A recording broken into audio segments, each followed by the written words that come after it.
아, 안녕하십니까. 소방시설관리사 최성호입니다. 어, 오늘부터 그 소방시설관리사 1차 필기 강의를 시작하겠습니다. 소방시설관리사 그 공부를 하시는 분들을 보면요. 각 부문마다 이제 좀 개별적으로 나눠서 하시는 것 같아요. 이게 소방이라는 게 전체가 한 틀이 있고 거기가 다 이제 연계돼서 나오는 것인데도 불구하고 뭐 이것 따로 어떻게 연계되는지 모르고 있는 것 같아서 오늘은 그 소방이 전체적으로 어떻게 이루어지는지 그것부터 좀 진행하도록 하겠습니다. 예. 자, 그러면 이제 소방이라 그러면은 먼저 이 소자가 이렇게 쓰는데요. 이게 사라진다는 뜻이거든요. 사라질 소에다가 막을 방자 이렇게 들어갑니다. 우리가 사라지는 것을 막는 게 소방인데 어떻게 사라지느냐? 타서 사라지죠. 그래서 그 소자는 탄다란 뜻의 연소라고 합니다. 연소. 그러면 우리가 관심 갖는 게 연소이기도 하지만 특히 손해를 주는 연소, 그러니까 인간에게 피해를 주는 연소를 얘기하죠. 인간에게 피해를 주는 연소는 두 가지가 있습니다. 뭐냐 하면은 화재가 있고요. 또 폭발이 있습니다.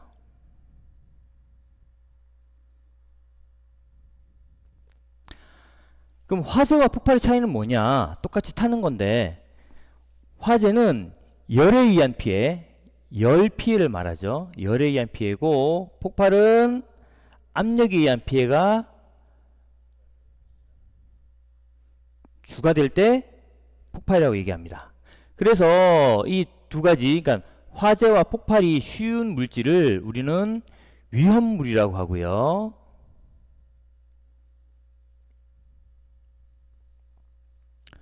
자, 이 위험물은 따로 분류하죠. 그래서 이것을 어디서 관리하느냐? 위험물 관리법에 의해 따로 관리하게 되고요. 그래서 폭발이나 화재 이런 것들을 좀 더 안전하게 관리할 수 있도록 하고 있습니다. 그러면은 화재와 폭발에 의한 피해가 있는데 그럼 그걸 대책을 세우잖아요. 그 대책이 방인데 그러면 그 대책은 크게 세 가지로 나눕니다. 능동적 대책, 능동적인 대책이 있고요. 그 다음에 수동적 대책, 그리고 그 위험으로부터 나오는 그 위험으로부터 피해 나오는 도피가 있습니다. 도피. 자, 막는 방법이 세 가지가 있는데 능동적 대책은 우리가 아는 화재, 불, 연소를 직접적으로 제어하는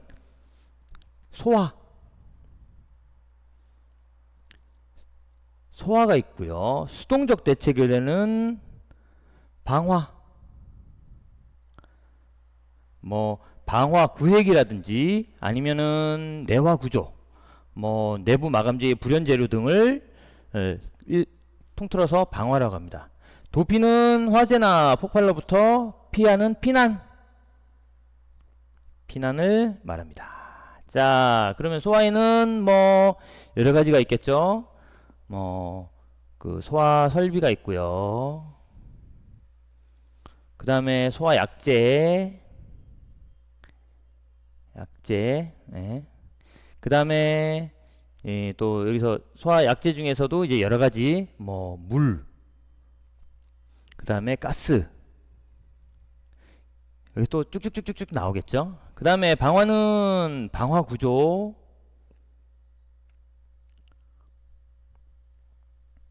구조가 있고요. 또 방화 구조를 구성하는 내화 구조,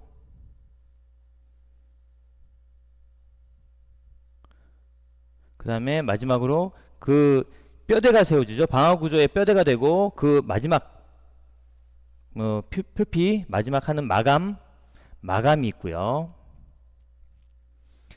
그 다음에 이 안에 건물 안에 있는 가구, 뭐 컴퓨터, 책상, 뭐 이런 것들을 하는 내장재, 내장물이 있습니다.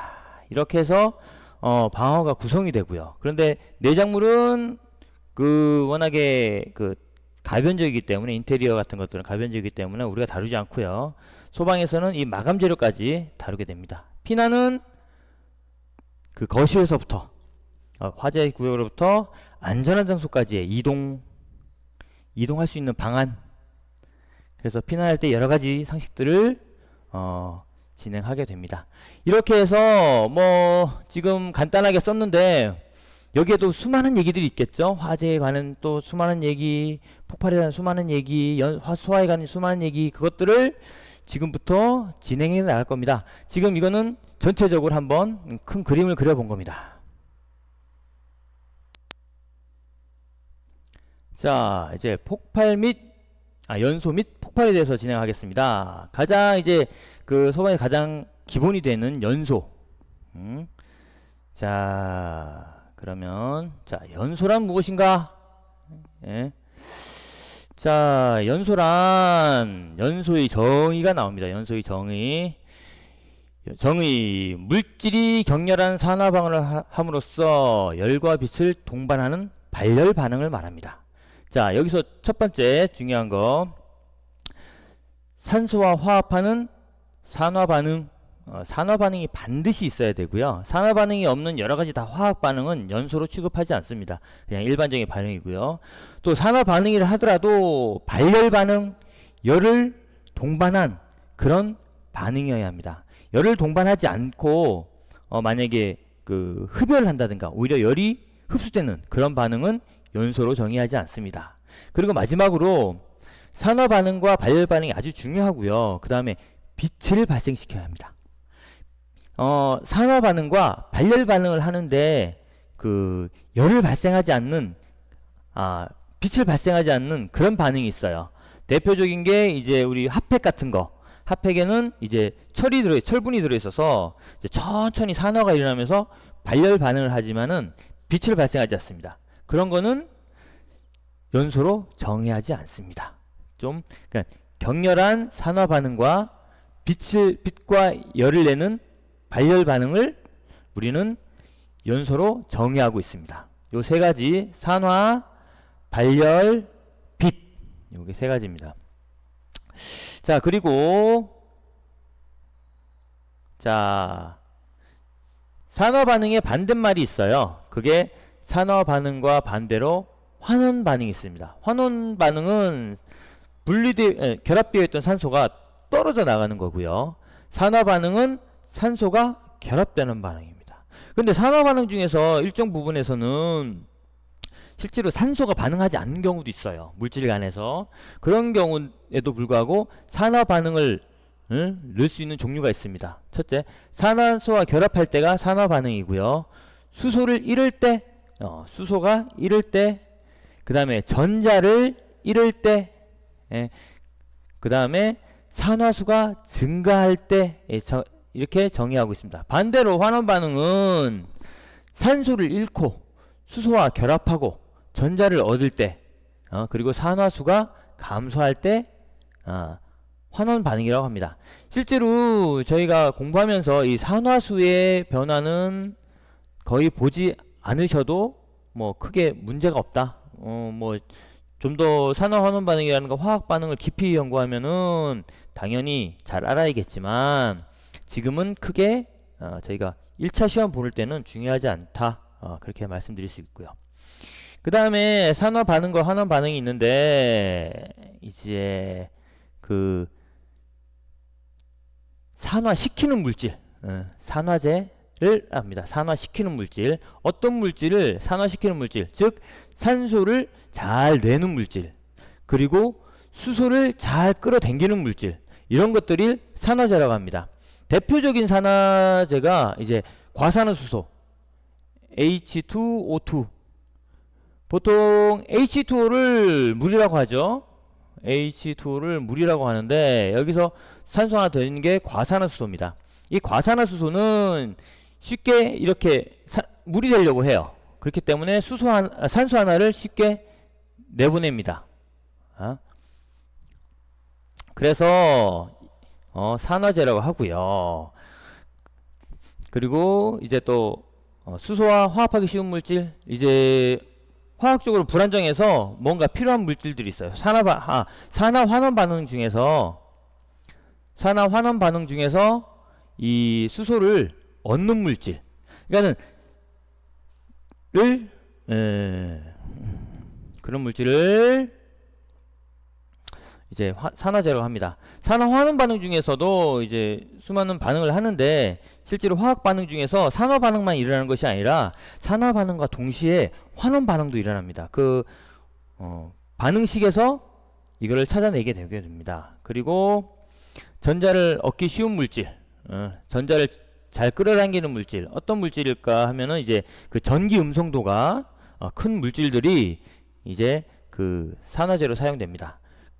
같은 얘기입니다. 그리고 환원제는,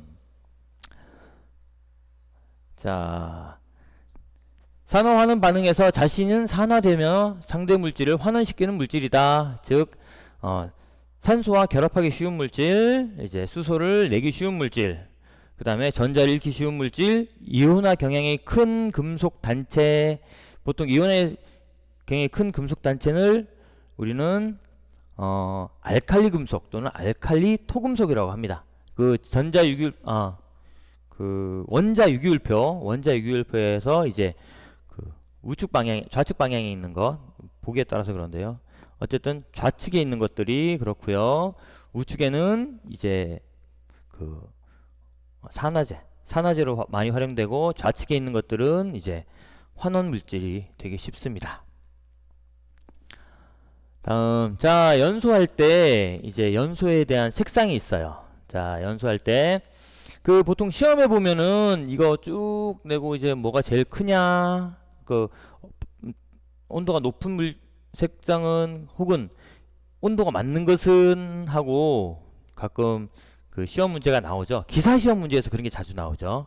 그 기사 시험 문제에서 나오는 거는 이제 관리사 시험 문제에서 나올 수 있다라고 생각하시면 되고요. 그래서 이거 한번 보겠습니다. 어떻게 되는지. 자, 색상은, 자, 온도가 뜨거울수록 밝은 색상이 됩니다. 온도가 낮을수록 어둡고 붉은색. 그래서 담암적색입니다. 550도씨에서 아주 어둡고 그냥 빛이 약간 보일까 말까 한 그런 색이고요. 그 다음은 점점점 더 암적색, 약간 밝아졌죠. 암자가 어둡다는 암자죠. 어두운 적색. 그 다음에 적색, 휘적색, 약간 밝은 적색이라는 얘기입니다. 그 다음에 이제 더 밝아지면 이제 노란색으로 발전합니다. 빨간색이 노란색으로, 황적색, 그 다음이 백적색, 밝은 적색이죠. 그 1500도 이상 되면 휘백색. 보통 온도는 여기서 한 150도 차이가 나고요. 여기서 다시 150도가 차이가 나고요.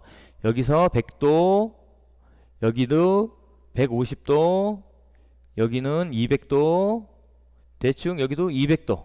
이게 한 숫자로 쫙 정의되면 좋을 텐데, 정의되지 않고 이렇게 대충 150도씩 올라간다, 그렇게 150도에서 200도씩 올라간다, 그렇게 생각하시면은 크게 문제가 없습니다.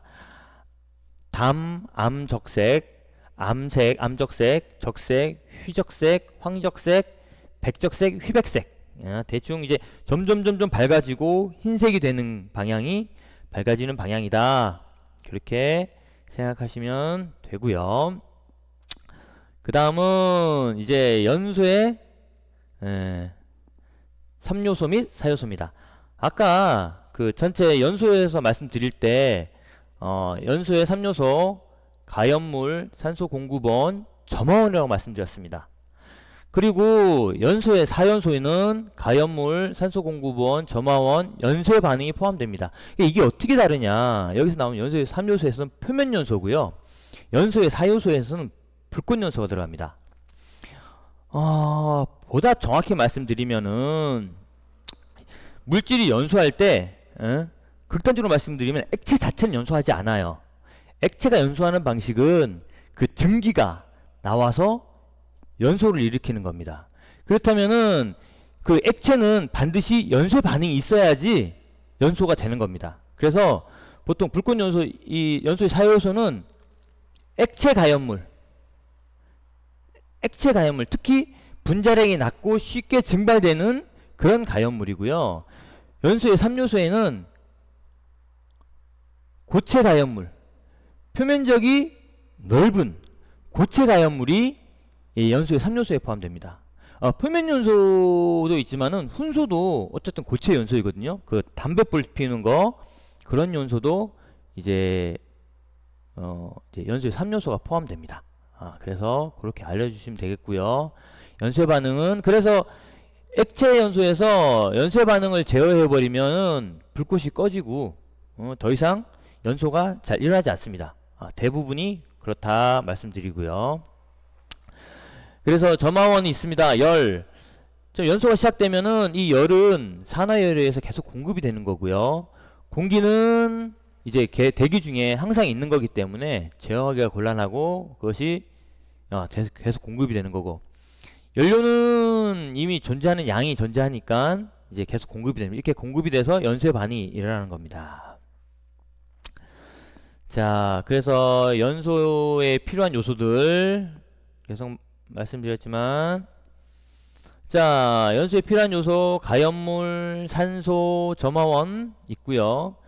자, 가연물에 대한 이제 그 소화 방법은 제거. 자, 산소 공급원은 제거하는 거는 질식소화. 그러니까 공기 중에 그러니까 다른 불연성 기체를 넣어서 산소 농도를 낮추고 그래서 질식을 시키는 겁니다. 가연물 제거 소화는 이제 있는 물질들을 빼내는 거죠. 제거 소화 중에서 가장 대표적인 것이 이제 그 저장조 화재. 그 보시면은 자, 이게 저유소라고 그러죠. 기름을 이렇게 담아놨어요. 여기 불이 났습니다. 불이 났어요. 이렇게 불이 났습니다. 이럴 때 이거를 다른 관로를 통해서 빼내는 거죠. 그러면 소유가 액체 가연물이 점점 줄어들면서 이제 가연물이 없어지기 때문에 제거되는 방식이고요. 여기에다가 이제 CO2를 넣어서 산소를 빼내는 거죠. 산소를 제거시키면서 나는 것이 이제 그 질식소화. 그 다음에 이거를 보통 이런 고체 가연물 말고요. 액체 가연물 말고 고체 가연물, 이제 나무라든가 그런 것이 있을 때 물을 붓죠. 물을 부으면은 이제 냉각을 시킵니다. 더 이상 타지 않게. 그래서 점화원을 제거하는 거예요. 계속적으로 열 공급되는 거를 제거하는 게 냉각소화입니다. 그 다음에 연소의 사효소에서는 이제 연쇄 반응을 제어하는 거 이제 억제 소화라고 합니다. 이거는 알아두시면 돼요. 이거는 유일하게 화학적 소화입니다. 화학적 소화, 물리적 소화가 있고요. 또 연소의 사효소에서 이제 액체 가연물이라고 그랬죠. 액체 가연물 중에서 또 가연물과 관련된 그 제거하는 방법이 희석소화라고 있습니다. 그러니까 아세톤 같은 게 수용성 그 액체에 물을 막 집어넣어요. 그 아세톤 사이에. 그러면은 이게 농도가 낮아져서 더 이상 끄지 않는 것이 액체 소화고요. 이제 또 그런 수용성 말고 지용성인 경우 이제 물을 써서 이제 섞어주면은 에멀전 효과, 유화 효과가 나타나서 이제 가연성 증기를 발생을 억제합니다. 그래서 소화하는 것이 유화 소화가 있습니다. 그리고 이제 가연물에 대해서 알아볼게요. 어떤 것이 가연물로서 이제 가연물이 될 것인가? 자, 가연물은 산화 시 발열 반응하는 물질을 말한다. 자, 먼저 발열 반응하는데 어떤 게 가연물이 되기 쉬울까요? 열 전도율이 작을 것. 열 전도율이 작다는 말은 열이 잘 축적된다는 얘기죠. 온도가 높아지면은 모든 물질은 이제 분해가 되고 화학 반응이 이렇게 쉬워져요. 그렇기 때문에 열 전도율이 적을수록 단열이 잘 될수록 열이 잘 모이고 온도가 높아지기 쉬운 거죠. 발열량이 발열량이 큰 것도 마찬가지입니다. 온도를 높일 수 있는 거죠. 열 높일 수가 있고, 활성화 에너지가 작을 것, 이거는 화학 반응이 쉽게 일어날 수 있는 조건입니다. 화학 반응이 쉬울수록 이제 연소 반응이 쉽게 일어나는 거죠. 산소와 친화력이 좋을 것, 산소와 친화력이 좋다는 것도 마찬가지입니다. 화학 반응이 쉽다는 겁니다. 이 두 가지는 화학 반응이 쉽고요. 그리고 표면적이 클 것, 표면적이 큰 것도 이제 표면적이 크면서 반응할 수 있는 그 가능성이 커지는 거죠. 확률이 높아지고, 이것도 화학 반응이 일어날 가능성이 커지는 겁니다. 주위 온도가 높을 것, 자, 주위 온도가 높은 거는 가연물이 되기 쉬운 조건은 아니죠. 환경이지, 환경. 그리고 주위 온도가 높을수록 이제 그 가연물 물질들이 이제 반응을 온도가 높아지는 거죠. 같은 걸로 보시면 되겠습니다. 그리고 화학적으로 불안정할 것, 고체가 있고요, 액체가 있고요, 기체가 있고요. 이거는 그 물질이 갖는 운동 에너지랑 같은 겁니다. 고체는 운동 에너지가 작아서 잘 반응을 안 일으킵니다. 반면에 액체는 고체보다도 훨씬 더 이제 가연성 기체가 되기 쉽고 분해가 되기 쉽고요. 기체는 기체 그 자체로 굉장히 운동성이 큽니다. 그래서 반응이 쉽게 일어납니다. 그래서 화학적으로 불안정할 것, 에너지 상태가 높다라는 얘기도 됩니다. 자, 가연물이 될 수 없는 물질, 자, 이걸 보면은 산소와 반응할 수 없는 물질입니다. 산소와 반응할 수 없는 물질인데, 이거는 이미 산소와 반응한 물질이죠. 정확히 보면 산소와 더 이상 반응하지 않는 물질, 산소와 더 이상 반응하지 않는 물질이고요. 불활성 기체, 얘는 산소와 반응하지 않는 물질입니다. 처음부터 불활성 기체 원자 유기율표 제8족 영족 원소들을 보면은 이미 그 자체로 안정적인 상태인 옥텟 규칙을 따르고 있기 때문에 더 이상 다른 물질과 화학 반응을 거의 일으키지 않습니다. 그리고 흡열 반응하는 물질이 있습니다. 흡열 반응, 질소는 산소와 반응을 하게 되면 실제로 많은 에너지를 흡수합니다. 질소를 태우면 이게 열이 나는 것이 아니라 냉각이 돼요. 그래서 질소 산화물을 만들 때는 이제 금속 촉매를 통해서 만들게 되는데, 이런 경우는 얘는 흡열 반응을 합니다. 마이너스 칼로리가 나오죠. 그래서 이런 것들은 연소하지 않습니다. 그래서 다음 보겠습니다. 자, 산소 공급원. 보통 우리가 사는 여기에서 산소 공급원은 뭐라 그럴까, 그냥 공기예요. 공기가 산소를 흡수해서 그냥 연소가 되는 겁니다. 그런데 가끔 가다가 그렇지 않은 경우도 있어요. 어떤 물질이 산소를 내는, 아까 말했던 산화제 같은 물질, 그런 물질들은 이제 가연물이랑 섞여 있으면 굉장히 연소하기 쉽겠죠. 그래서 그런 물질들을 말합니다. 산소 공급원. 가연물이 연소되기 위해 필요한 산소를 공급할 수 있는 것입니다. 산소를 공급할 수 있는 것. 그래서 조연성 가스, 지연성 가스라고 합니다. 자, 여기 다음에 나오는 요 개념을 아셨고요. 산소 공급원, 요게 산소 공급원의 종류 나옵니다. 산소 공급원의 종류. 자, 공기 중에 산소, 아까 말씀드렸던 기본이죠.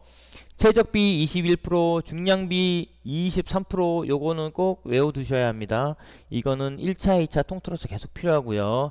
최적비 21%를 또 어떻게 표시하냐면요, 21 볼륨 퍼센트, 중량비는 23 웨이트 퍼센트, 무게를 나타냅니다. 무게. 이건 최적. 요런 거 단위, 기호 잘 숙지하고 계셔야 합니다. 이런 것을 모르면은 엉뚱하게 쓰죠. 중량을 구하라고 그랬는데 볼륨을 쓰는 경우가 있고요. 볼륨을 쓰라고 했는데 최적을 구하라고 그랬는데 중량을 쓰는 경우가 있습니다. 요거 꼭 체크하시고요. 네, 화합물 내 산소, 어떤 물질이 산소를 품고 있는 경우, 자, 아까 위험물을 말씀드렸는데 인류 위험물이 있고요. 인류 위험물은 산화성 고체, 산소를 내뿜는 고체고요. 육류 위험물은 이제 산화성 액체, 뭐 산소를 내뿜는 액체입니다. 요거는 질소산화물이 많고요. 이거는 여기는 과산화물이 많습니다. 그리고 오류 위험물은 자기 연소성 물질인데 자기 안에 가연물과 산소를 함께 갖고 있습니다.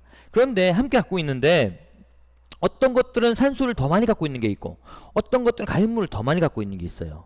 그래서 이 중에서 산소를 더 많이 갖고 있는 거는 자기 연소도 하지만 산소 더 뿜어내죠. 산소 더 뿜어내기 때문에 그 산소 공급원으로 포함되고요. 그래서 이런 것들 있다는 거 잘 숙지하고 계시고, 그 다음에 최소 산소 농도. 자, 나중에 몇 가지 농도가 나타날 거예요. 그 최소 산소 농도가 있고 이제 그 연료 농도, 가연성 기체의 농도가 있습니다. 가연성 기체의 농도를 뭐 LFL이나 최소 연료 농도, 그 다음에 UFL 최대 농도, 연소 가능한 최대의 농도, 연소 가능한 최소 농도, 이런 것들이 있습니다. 이런 것들이 있기 때문에 요거랑 비교해서 나중에 다시 한번 설명드리도록 하겠습니다. MOC 최소 산소 농도, 어떤 물질이 연소하기 위해서 가질 수 있는 최소한의 산소 농도가 필요합니다. 이 최소 산소 농도가 낮을수록 굉장히 위험하겠죠. 그리고 그 최소 산소 농도가 높을수록 안전한 물질이 되는 겁니다. 자, 가연물이 연소하기 위해 필요한 최소한의 산소 농도를 말한다. 최소한의 산소 농도. 일반적으로 탄화수소계는 약 10%에서 분지는 약 8% 정도.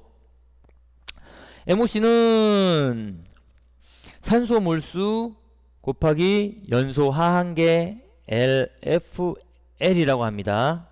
요거는 꼭 기억해 두시고요. 산소 몰수, 연료 1몰당 필요한 산소 몰수. 그래서 보통 이렇게도 쓰지만 이렇게도 씁니다. O2분의 연료 몰이죠. 단위는 몰입니다. 곱하기 LFL. 예, 이렇게 필요합니다. 이게 하고요. 요게 1몰당 정확히 계산하기 쉬운 경우도 있지만은 그렇지 못한 경우도 있습니다. 그래서 이렇게 나타낸 거고요. 자, 밑에 문제가 있습니다. 요거 중요한 문제입니다. 한번 풀어보도록 하겠습니다. 메탄의 최소 산소 농도 MOC를 알맞는 것은, 자, 그러면 이제 메탄에 뭘 알아야 되느냐? 이제 연소 범위를 알아야 됩니다. 연소 범위. 연소 범위는 이것 말고도 여러 가지가 있습니다. 메탄, 에탄, 뭐 프로판, 부탄, 이런 것들이 있는데, 예, 연소 범위는 5%에서 15%입니다. 이게 대기 중에서 나타나는 거기 때문에요. 대기 중에서 이제 메탄의 농도를 나타내는 겁니다. 그래서 자, 화학 반응식을 밑에 있네요. 한번 보겠습니다. 자, CH4 플러스 EO2는 CO2 하나 나오고 물이 2분자 나옵니다. 여기서 메탄 1몰에 그 산소 2몰, 그러니까는 산소 몰수 연소 화한계 5%죠? 곱하면 2 곱하기 5는 10%가 나옵니다. 요거 꼭 알아두시고요. 다음은 점화원입니다. 자, 지금 가연물, 산소, 점화원. 자, 점화원은 가연성 가스나 물질 등이 체류하고 있는 분위기에서, 이거 참 그 분위기란 말 쓰는데 제가 이게 분위기 맞아요. 근데 분위기 어떤 개념이냐면은 대기 상태, 공기 상태, 그거를 번역하다 보니까 분위기가 되더라고요. 어쨌든 대기의 상태라고 그러니까 여기 있는 그 가연물이 있는 공기 이 상태라고 이해하시면 될 것 같습니다. 그런 분위기에서 불을 붙일 수 있는 근원 에너지, 활성화 에너지 또는 착화 에너지라고 보는 겁니다. 그러면은 에너지는 어떤 것이 있느냐? 화학적 에너지, 물리적 에너지, 기계적 에너지. 화학적 에너지는 연소열, 자연 발화에 의한 축적, 그런 것들을 들 수가 있습니다. 자, 화학 에너지. 연소열, 어떤 물질 1몰 또는 1g이 완전 연소할 때 발생하는 열량 또는 발열량을 말한다. 이건 계속 연소하고 있을 때 계속 나오는 연소열을 얘기하죠. 자연 발열, 어떤 곳에서 열을 주지 않아도 물질이 상온인 공기 중에서 산화 반응을 통하여 자연히 발생하는 발열하는 현상을 말한다.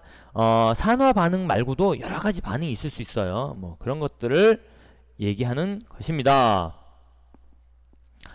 분해열, 물질이 분해할 때 발생하는 열, 뭐 대표적인 것으로 아세틸렌이 이제 탄소와 수소로 분해할 때 열이 나옵니다. 그 다음에 질산화합물도 분해할 때 열이 나옵니다. 물질이 분해할 때 관여하는 에너지를 말한다. 분해될 때 발열하는 물질은 니트로셀룰로즈와 아세틸렌 등이 있다. 이것만큼도 무지하게 많겠죠. 용해열. 용해열이라는 것은 물질 1몰을 용매에 녹일 때 출입하는 열을 말한다. 자, 용해열, 물이 녹으면서 열이 발생하기도 합니다. 뭐 여러가지 물질들이 발생하고요. 기계적 에너지, 기계적 에너지는 마찰, 뭐 충격, 압축, 뭐 그럴 때 발생하는 열을 말합니다. 마찰열, 두 물체가 마찰할 때 생기는 열을 말한다. 이 비비면 열이 나죠. 그 마찰 스파크, 금속과 고체 물체가 충돌할 때 발생하는 스파크를 말한다. 이제 돌끼리 부딪혀도 나고요. 보통 그 금속, 특히 이제 철, 탄소강, 탄소가 들어있는 강은 이제 부딪힐 때 안에 있는 탄소가 타서 나타나기도 하고, 특히 마그네슘 막대기 같은 거, 마그네슘도 충돌할 때 마그네슘이 연소하면서 이제 그 불꽃을 발생합니다. 압축열, 공기 또는 공기 연료 혼합가스를 압축하는 경우 증가하는 온도, 열을 말한다. 이게 압축열을 이용한 대표적인 것이 이제 그 디젤 자동차, 공기와 혼합가스가 들어가서 이제 피스톤이 꾹 압축하면서 폭발을 하죠. 그런 식으로 폭발도 합니다. 그것을 압축열이라 하고요. 자, 전기적 에너지, 저항열. 도체에 전류가 흐를 때 전기 에너지가 열 에너지로 전환되면서 발생하는 열을 말한다. 뭐 백열 전구의 발열, 기타 도선에 전기가 흐르면은 전선을 잡으면 뜨끈뜨끈하죠. 특히 전기밥통 같이 이제 전기를 많이 쓰는 것을 보면은 콘센트 부근에서 많은 열이 발생합니다. 다 저항열입니다. 유도열은 도체 주위에 자기장 변화로 인해 전이차가 발생한 경우 전류 흐름에 대해 저항열을 말한다. 자, 우리가 보통 이거 많이 쓰는 것이 이제 인덕션이라고 그러죠. 그 전기 주변은 차가운데 이제 냄비만 끓는 거, 그런 것에 사용하죠. 그런 것이 유도열 보는 거고요. 유전가열, 절연이 파괴된 경우 누설 전류에 의한 발열을 말한다. 일종의 주울열인데 전류가 흘러가면서 누전 시에 누전 접촉면에서 발생합니다. 아크열, 접점이 느슨하여 전류가 차단될 때 발생하는 열을 말한다. 정확히 말하면은 아크열은 요즘 아크가 있고요. 열에는 전기가 통전하는 가운데 열하는 건데, 이제 접점이 붙었다 떨어졌다 할 때는 열이 있어요. 그게 아크는 전류에서 발생하고요. 스파크는 정전기에서 발생합니다. 이건 나중에 전기하면서 다시 한번 말씀드리도록 하겠습니다. 그렇게 아크는 전류, 스파크는 정전기다. 그렇게 알고 계시면 됩니다. 자, 정전기 말씀드렸고요. 낙뢰도 일종의 대단히 큰 그 정전기라고 말 수 있죠. 정전기. 그래서 정전기열 마찰전기이며 마찰 대전에 의해 축적된 전하가 방전될 경우 발생하는 열로 인화성 기체의 가연성 분진을 쉽게 착화시킬 수 있다. 스파크 튀는 거죠. 낙뢰에 의한 발열, 여기도 전하가 마찰 대기 중에 엄청나게 큰 전하가 발생하는 거죠. 이건 굉장히 큰 스파크로서 낙뢰라고 별도로 칭하고 있습니다. 자, 요거 체크 포인트. 자, 주울열 이거 단위 계산, 이건 칼로리입니다. 만약에 H는 I 제곱 RT, 이게 단위는 주울이죠. 주울. 칼로리 1칼로리는 1 잠시만요. 1칼로리는 4.18 주울입니다. 이렇게 어떤 단위에 이렇게 개수가 붙는 경우는, 공식에서 개수가 붙는 경우는 MKS 단위가 아니다 라는 거. MKS 단위가 아니란 얘기입니다. 그때는 어떤 다른 단위인 거 생각하시고요. MKS 단위에서는 이런 개수가 거의 붙지 않습니다. 그런 거 참고하시면 될 것 같습니다. 자, 점화원의 구분. 점화원이 될 수 있는 것과 될 수 없는 것. 될 수 없는 것. 자, 기화열. 기화열은 액체가 기체가 되는 것이기 때문에 열을 흡수합니다. 그쵸? 증발열. 증발열도 마찬가지입니다. 증발할 때는 이 상변화가 일어날 때는 에너지를 흡수합니다. 냉각열. 냉각시킬 때 열은 흡수하게 되겠죠? 단열 팽창.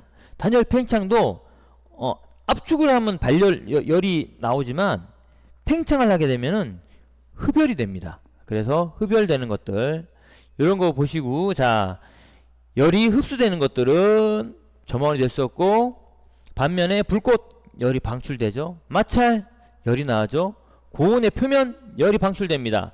단열, 압축, 아까 말씀드렸죠. 디젤 압축에서 나온다.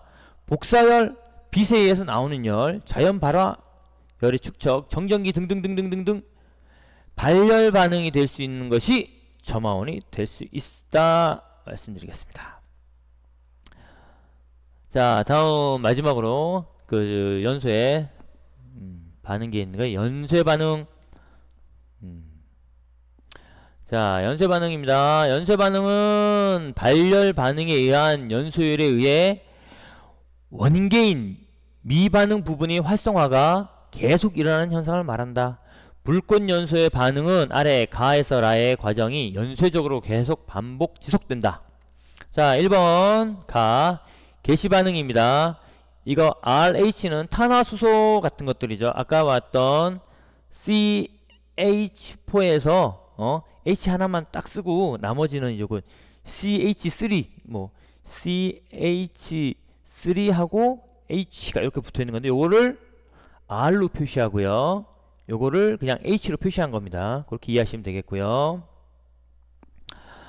거기에서 E는 전자가 아니고 에너지입니다. 에너지가 들어가게 되면은 이제 그 물질은 계속 온도가 올라가면은 물질 간의 결합력이 약해집니다. 그래서 이게 떨어지죠. 그래서 수소 라디칼이 떨어져 나와서 이제 수소 라디칼이 떨어져 나오고요. 이 수소 라디칼이 산소와 결합합니다. 그러면은 이 수산화 라디칼이랑 산소 라디칼이 이제 다시 굉장히 활성화되는 거죠. 이제 라디칼이 하나였는데 두 개가 되는 겁니다. 그래서 이제 점점 더 반응할 수 있는 물질이 늘어나요. 그러면서 이제 다시 산소 라디칼이 다시 아까 그 탄화수소의 수소와 결합하면서 이제 반응성이 점점 줄죠. 반응성이 줄어듭니다. 억제가 되는 거죠. 이제 다시 이거 남고요. 탄화수소 라디칼이랑 이제 수산 라디칼이 나옵니다. 이런 과정을 거쳐서 이제 종결적으로 이 수산화 라디칼이 다시 가연물 탄화수소와 결합해서 물과 탄화수소 라디칼을 형성하게 됩니다. 여기 나왔던 것들은 아까 말씀드렸던 CH3의 라디칼이라서 계속적으로 반응이 일어날 수 있는 물질입니다. 먼저 수소가 먼저 연소할 때는 이런 탄화수소물에 수소가 먼저 반응하고요. 수소가 다 반응하고 나면은 이제 탄소가 반응하게 됩니다. 탄소가 반응하는 온도가 약간 더 높아요. 수소보다. 수소가 쉽게 더 반응을 하고요. 그래서 이것이 중요한 이유는 나중에 연기가 나올 때 뭐 그 연소된 연기는 검은색인데 다 이 검은색 쟤는 다 탄소로 이루어진 거라고 생각하시면 됩니다. 이런 식으로 반응이 지속적으로 일어납니다.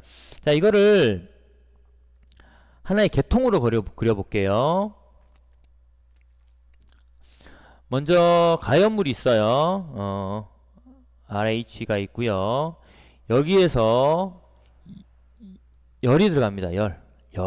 가열을 하게 되면 자, 탄화수소 라디칼이 하고요. 수소 라디칼이 갑니다. 이 수소 라디칼에 산소가 들어갑니다. O2. 그러면은 여기서 OH 수산화 라디칼이 나오고요. 다시 산소 라디칼이 나옵니다. 여기에서 다시 탄화수소가 결합되고요. 그러면은 탄화수소 라디칼이 나오고 여기 OH 수산화 라디칼이 나옵니다. 이게 두 개 수산화 라디칼이 두 개가 되죠. 다시 이 OH 수산화 라디칼이 다시 탄화수소가 결합되고요. 그러면은 H2O가 되고 여기에서는 탄화수소 라디칼이 또 나오게 됩니다.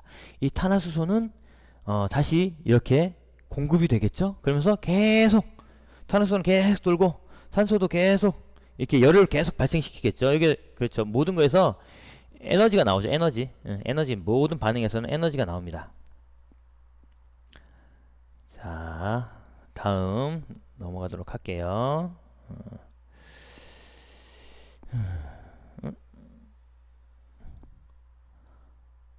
이제 가연물 상태별 연소 반응입니다. 가연물의 상태는 세 가지가 있겠죠. 고체, 액체, 기체. 자, 먼저 기체는 연소가 이제 확산연소와 예혼합연소가 있습니다. 확산연소는 이제 천천히 물질들이 이제 확산하면서 공기 중에 확산하면서 예를 들어서 촛불을 예를 들어 볼게요. 촛불이 이렇게 있어요.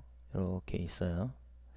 그러면 여기서 증발한 것들이 이렇게 좀 나온다고요. 확산하고 여기 공기와 만나죠. 여기 공기가 있고 그러면서 여기서 반응이라는 거죠. 이 표면에서 여기 그러니까 공기와 이제 가연성 가스가 만나는 부분에서 연소 범위가 되는 부분에서 연소가 일어납니다. 그래서 여기 아주 가까운 부분에서도 연소는 일어나지 않고요. 여기 먼 부분에서 연소는 일어나지 않습니다. 다 여기 그 연소 범위가 되는 부분에서만 연소가 일어난다. 그렇게 아시면 될 것 같습니다. 그게 확산연소고요. 자, 확산연소란 가연성 가스와 공기의 농도가 0이 되는 화염 쪽으로 이동하는 확산 과정을 통해 농도가 높은 곳에서 낮은 곳으로 이동한다. 대부분의 가연성 연소는 확산 연소에 해당되며 화염의 높이가 30cm 이상이 되면 난류 확산 화염이 된다. 난류 화염. 그러니까는 난류 화염은 측류 화염은 이제 촛불을 보면 깨끗하게 키잖아요. 근데 이 촛불이 커지면 커질수록 막 섞이고 막 우글부글하고 안 예쁜 상태가 되는 것을 난류화염이라고 합니다. 예혼합연소. 예혼합연소는 이미 혼합되어 있는 상태, 이미 혼합되어 있는 상태에서 연소를 말합니다. 아까도 말씀드렸지만 디젤 같은 경우에는 공기가 섞여서 엔진룸으로 들어가고 압축하면서 폭발이 일어나죠.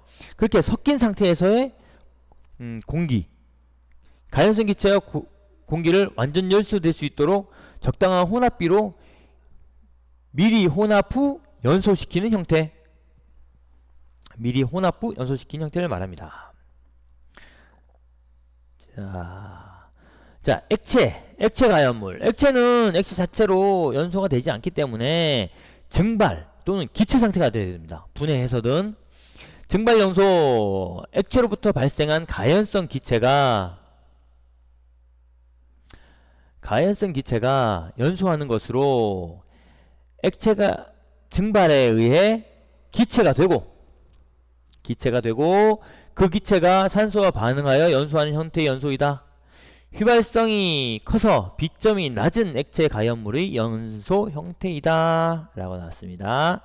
이제 예로 알코올, 가솔린, 저비점, 끓는 점이 낮은 액체 가연물, 분해 연소, 비점이 높은 액체 가연물의 연소로 증발이 어려운 액체 가연물이 계속 열을 가하여 복잡한 경로의 열분해, 그러니까는 비점이 높다는 것은 분자량이 굉장히 큰 액체예요. 분자량이 큰 액체. 그러니까 분자량 큰 액체는 좀 깨져서 열분해를 해서서 이제 연소가 되는 거죠. 분해 과정을 거쳐 탄화수가 적은 저급 탄화수소가 되어 연소하는 연소 형태이다.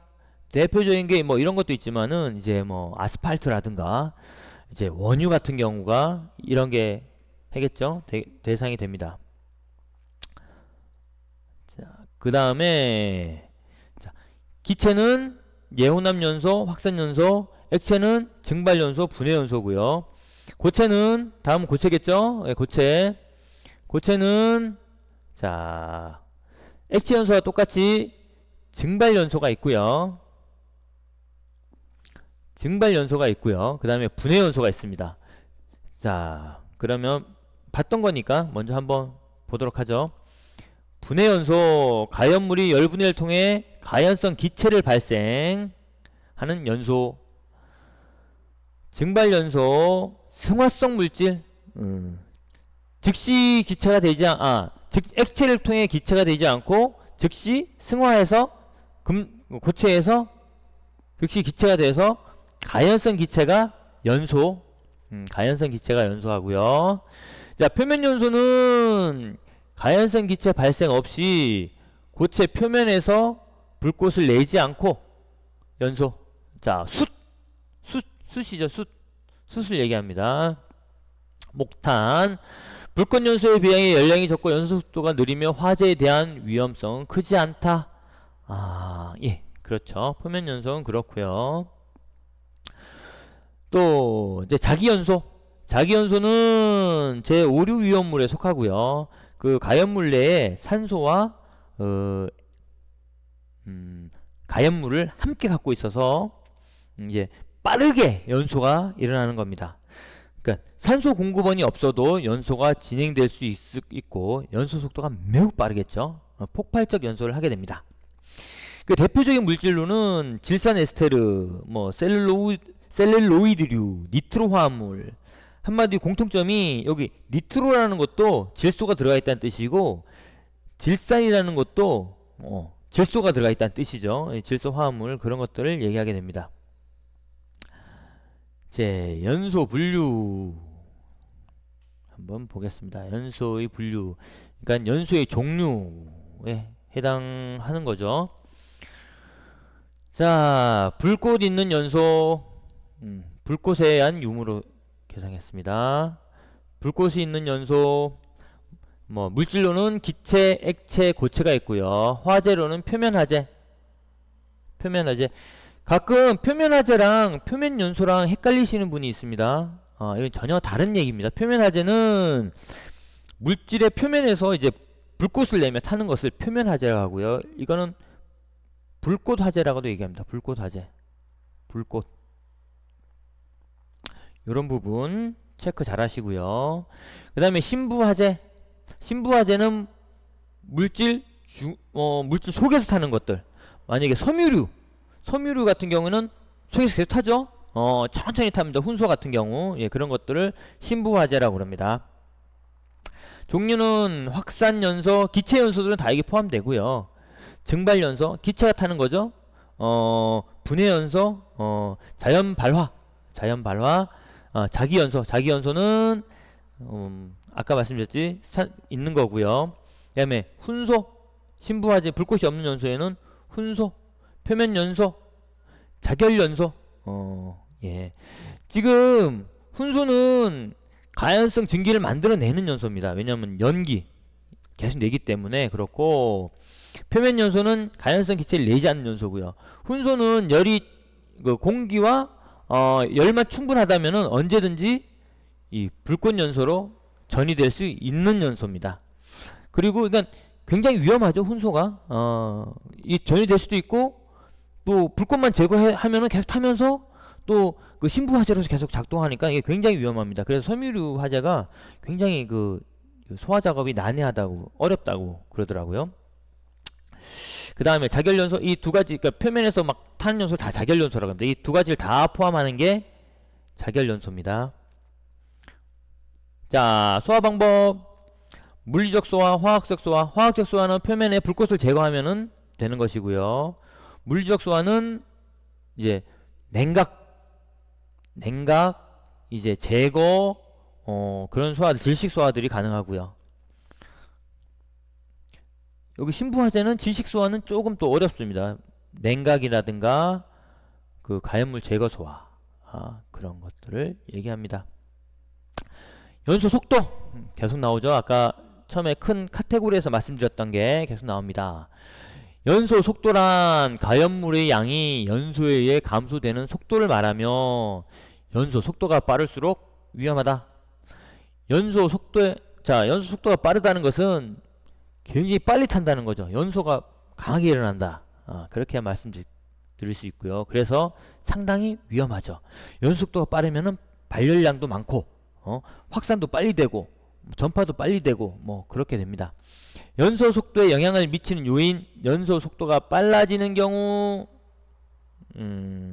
자, 먼저 가연물의 온도가 높을 경우, 높을수록 연소가 빠르죠. 가연물의 입자가 작을 경우, 이건 표면적이 늘어나는 것도 있고요. 표면적이 늘어나서 활성화될 가능성이 크고요. 산소 농도가 클 경우, 산소 농도가 높으면은 다른 가연물과 탈 수 있는 그런 가능성이 높아집니다. 그리고 주변 압력이 높을수록 자신이 압력이 낮을수록, 이거는 좀 분압을 얘기하는 건데요. 그러니까 적당하게 낮을수록 되는 것이고요. 주변 압력이 높다는 것은 그 압력이 가해지는 경우, 그러니까는 이제 물질의 반응 속도가 커질 수 있겠죠. 발열량이 많을수록, 열량이 높을수록 이제 에너지가 많이 나오고 활성화도가 높겠죠. 활성화 에너지가 작을수록, 자, 이걸 대충 보면은 아까 가연물이 되기 쉬운 조건하고 비슷하다는 걸 알 수 있습니다. 뭐 하나의 뭐라 그럴까, 그 줄기라고 할까, 그런 것들이 슥 잡히게 됩니다. 그렇죠? 자, 다음 보겠습니다. 자, 연소 이론의 용어 정리. 항상 그 공부를 하실 때 보면은 그 용어를 모르는 경우가 있어요. 용어를 모르는 경우가 있는데 그 정확하게 파악하고 계셔야 됩니다. 비열이란 어떤 물질의 단위 질량을 단위 온도만큼, 단위 질량 1g을 단위 온도만큼 1도씨 상승시키는 데 필요한 열량이다. 자, 기호와 단위는 다르죠. 기호 C 단위 그램 퍼 칼로리 도씨, 킬로칼로리 킬로그램 퍼 킬로그램 도씨, 이렇게 단위가 나타납니다. 이 단위를 잘 보시는 것들 외우면 좋죠. 단위를 외우면 좋은데 문제 풀 때 이 단위만 잘 보고 풀어도 그 객관식 같은 경우에는 답이 나올 수가 있어요. 그냥 단위 보는 법 꼭 기억하시고요. 1칼로리 1g의 물질을 1도씨 높이는 데 필요한 열량. 여기서 1g의 물질은 물을 얘기합니다. 물. 1g의 물을 1도씨 높이는 데 필요한 열량입니다. 1칼로리는. 그쵸? 자, 비열은 단위 질량을 단위 온도만큼 상승시키기 필요한 열량인 거고, 물이죠. 물 1g 1도씨 높이에 필요한 열량이 1칼로리입니다. 1BTU는 1파운드의 물을 1도 F 올리는 데 필요한 열량입니다. 화씨 1도 올리는 데 필요한 열량이죠. 그 비율을 보면은 1칼로리는 1kcal는 대충 4BTU입니다. BTU.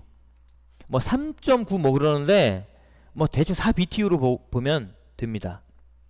이런 거 뭐 BTU가 나올지 모르겠는데 그래도 이제 모르니까 항상 알아두시고요. 자, 물질의 종류에 따른 비열입니다. 물은 비열이 1, 수증기는 0.44, 얼음 0.5. 요건 암기하셔야 됩니다. 다른 것들은 뭐 몰라도 되는데 다른 것들은 다 수치를 제공해 줄 겁니다. 이것도 수치를 제공해 줄 건데 물은 안 해주겠죠.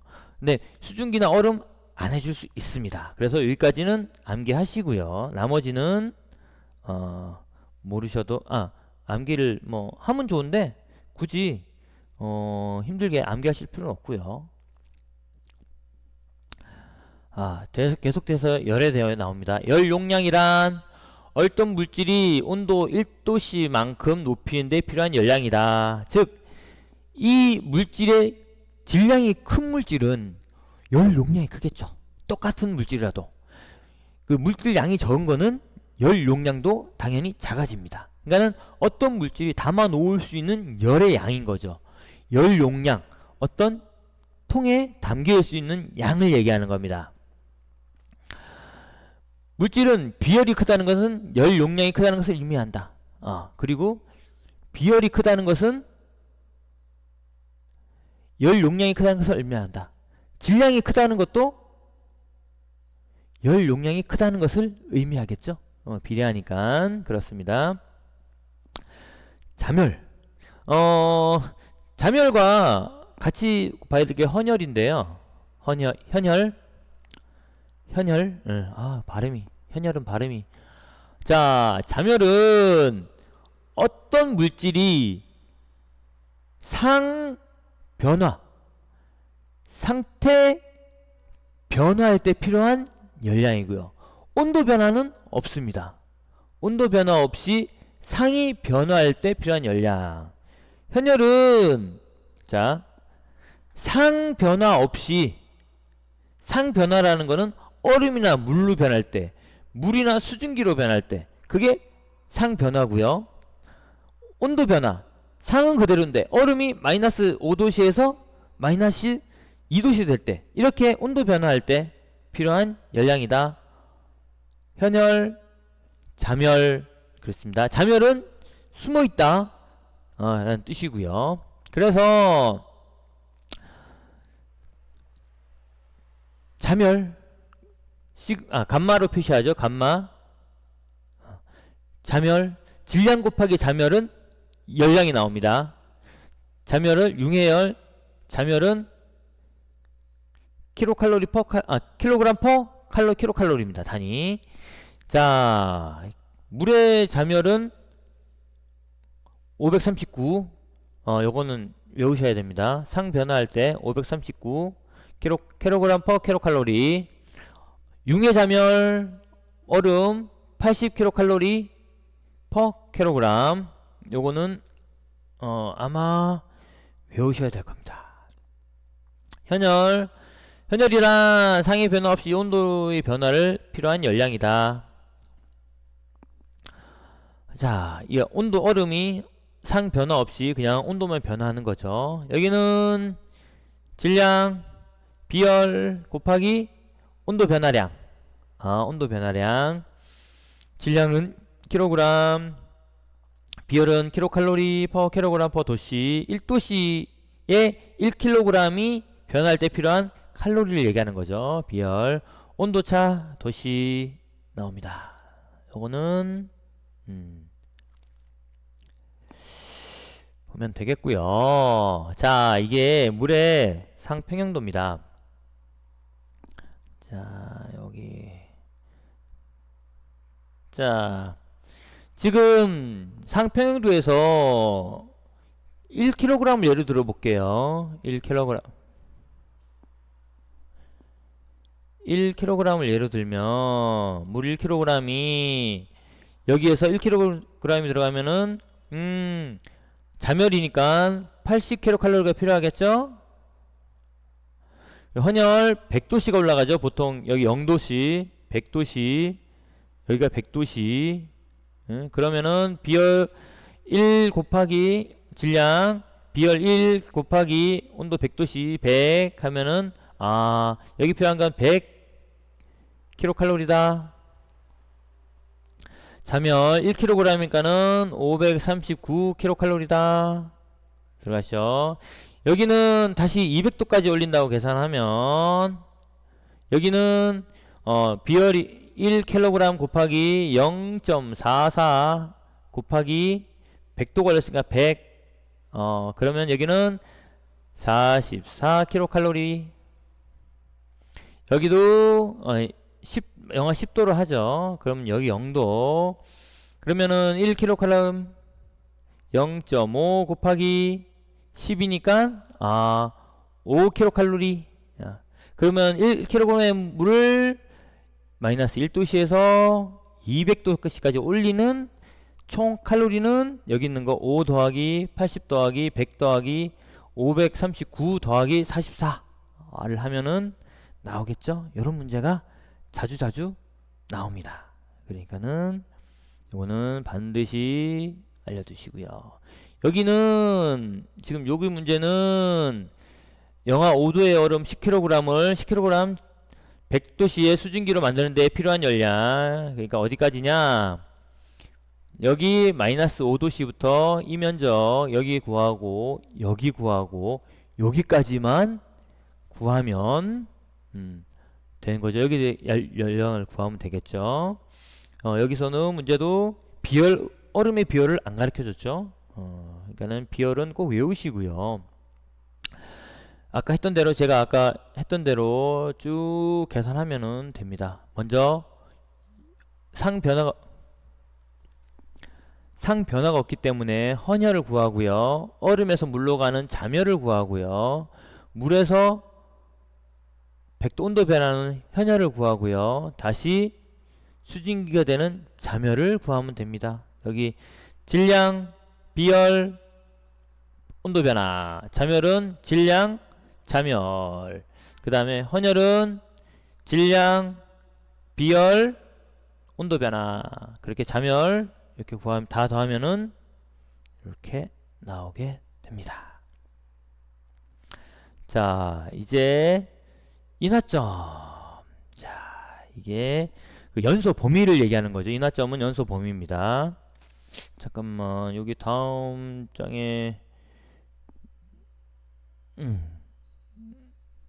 안 나오네요. 자, 그럼 인하점에 대해서 한번 인하점. 인하점이란 가연성 증기가 가연성 기체가 공기와 혼합된 상태에서 이제 점화원에 의해 불이 붙을 수 있는 최저 온도를 말합니다. 인하점. 그래서 연소 범위 하한계에 도달하는 온도로서 액체 가연물의 화재 위험성이 척도이다.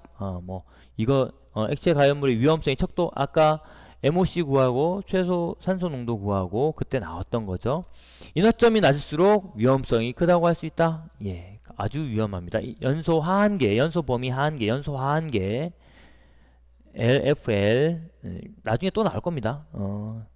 알고 계시면 되고요. 인하점 중요한 거는 점화원에 의해 불이 붙을 수 있는 최저 온도 요게 핵심입니다. 알아야 될 점화원 최저 온도.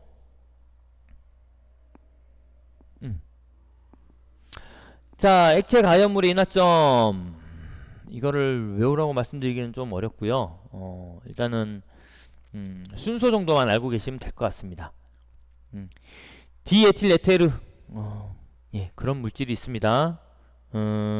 예. 디에틸 에테르. 그다음에 이황화탄소. 이황화탄소. 황 두 개와 탄소 하나가 결합한 겁니다. CS2고요. 디에틸 에테르. O가 있고 양쪽에 에틸렌기가 붙은 거고요. 에틸렌이 붙은 거고. 아세트 알데히드. 알데히드 영하 30.7도. 이황화탄소 영하 30도. 디에틸 에테르 45, 영하 45도. 아세톤 영하 18도에서 이거는 나중에 외우시게 되면 외우고 뭐 있다는 거. 연소점 아까 인하점이었죠. 인하점은 불을 점화원을 가했을 때 연소될 수 있는 최하의 온도라면은 이거는 점화원을 제거했을 때 계속 연소 상태에 유지될 수 있는, 연소가 지속되는 최저 온도입니다. 연소점. 인하점은 점화원을 가했을 때 연소될 수 있는 최저 온도. 연소점은 연소가 지속될 수 있는 최저 온도. 그러니까 인하점보다 약 10도 정도 높다. 뭐 대충 그 정도다 라고 생각하시면 될 것 같습니다. 발화점. 발화점은 점화원 없이 스스로 불이 붙을 수 있는 최저 온도를 발화점이라 한다. 발화점부는 인하점보다 매우 높은 온도이며 발화점이 낮을수록 위험하다. 당연하겠죠? 자기 스스로 연소할 수 있는, 불이 붙어서 탈 수 있는 물질은 위험하겠죠. 자, 그리고 발화점이 낮을 수 있는 조건, 물질이 위험할 수 있는 조건. 산소와 친화력이 좋을수록, 그쵸? 아까 화학 반응, 산소와 친화력이 좋으면은 뭐 여러 가지가 위험하죠. 계속 발열량이 클수록 이것도 똑같죠. 압력이 높을수록, 압력이 높다는 거는 반응이 일어나기 쉽다라는 거고요.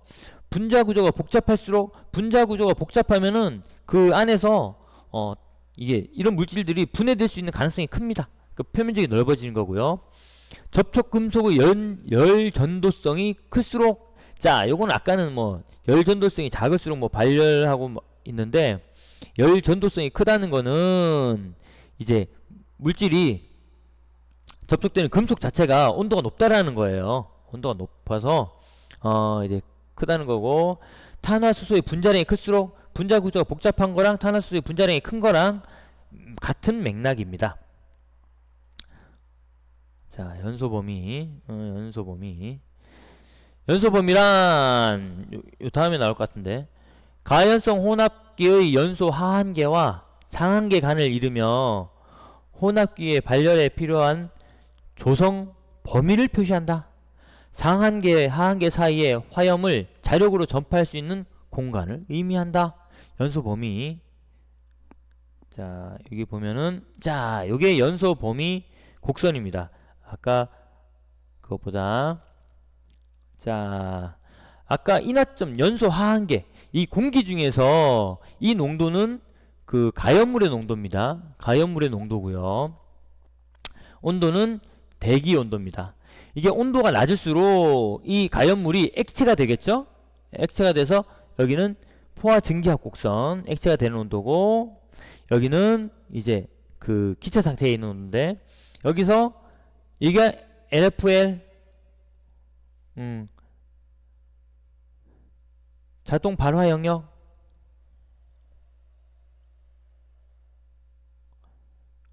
혹은 자연 발화 영역이라고 합니다. 뭐 이게 자, 연소 상한계. 자, 이 위에 있으면은 연소 상한계보다 농도가 높으면은 연소되지 않아요. 연소 하한계보다 연료량이 연료의 농도가 적으면은 여기도 불이 붙지 않습니다. 그래서 여기가 그러니까 가장 낮은 상태에서 가장 낮은 온도가 바로 인화점, 자연 발화 영역, 여기가 여기 가장 끝부분이 발화점이고요. 여기 CST는 양론 농도라고 그래가지고 이게 완전 연소할 수 있는 농도 범위입니다. 농도선입니다. 여기가 그러니까 여기에서 여기 상태일 때 연소가 되면은 완전히 다 연소된다. 그렇게 이해하시면 될 것 같습니다. 자, 공기 중에서 가연성 가스 연소 범위, 폭발 범위 보통 20도시에서 되고요. 메탄가스는 5%에서 15%. 지금 이 부분들은 2차에서도 나올 수가 있습니다. 뭐 여러 가지 이유로 나올 수가 있는데 여기서 한 이쪽 부분은 보통 암기하시더라고요. 관리사님들 준비하시면서. 그 다음에 일산화탄소까지 아세트알데히드 뭐 이까지 앞에 거랑 일산화탄소까지는 좀 암기하셔야 될 거고요. 연소 하한계 LFL, 연소 상한계 UFL입니다. 여기 안 나오더라도 이런 범위 용어들은 상시 알고 계셔야 될 것 같고요. 연소 하한계가 낮을수록 위험한 물질이죠. 연소 하한계가 낮은 것들 뭐 메탄, 에탄, 프로판, 부탄, 에틸렌, 아세틸렌 뭐 이런 거 연소 상한계가 높을수록 위험합니다. 그래서 아세틸렌은 연소 하한계도 굉장히 낮고요. 연소 상한계도 굉장히 높죠. 또 수소도 그렇고 이렇게 되어 있습니다. 벤젠 같은 경우는 의외로 낮은데 이것도 낮아서 그렇게 상대적으로 위험하지 않다는 게 아니라 상대적으로 덜하다. 연소 범위 영향 요소 산소 농도가 클수록 연소 범위가 넓어진다. 압력이 높을수록 연소 범위가 넓어진다. 온도가 높을수록 연소 범위가 넓어진다. 불활성 가스를 첨가하면 연소 범위가 좁아진다. 이렇게 자 산소 농도 당연하겠죠. 압력이 높으면은 아까 말씀드린 대로 충돌 확률 범위가 높아지고 온도가 높을수록 운동 에너지가 커져서 기체의 연소 범위가 넓어집니다. 자 여기까지 하고요. 잠시 쉬었다가 다시 하도록 하겠습니다.